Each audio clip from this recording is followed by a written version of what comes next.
Ito na yung ating final product ng ating cassava cake. So, meron siyang plastic na cover. Ayan.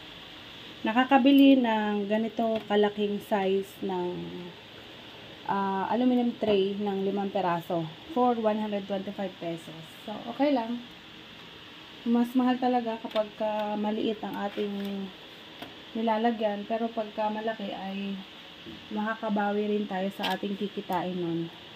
So, ito ay sample lang. So, pangalawang beses pa lang akong gumawa ng ganitong pa-order. Ang size nito guys ay 8x8. Ayan, 8x8. Tapos, ang kapal naman nito ay 1 inch. So, kung puno siya, hindi naman natin mapupuno yan dahil aapaw yan kapag kapag kumukulo sa ating oven. So, ang nilagay ko kanina is almost, lagpas lang siya ng kalahati. Bali 3 cups guys, each tray ng ating mixture ng cassava cake. 3 cups po ang nilagay ko.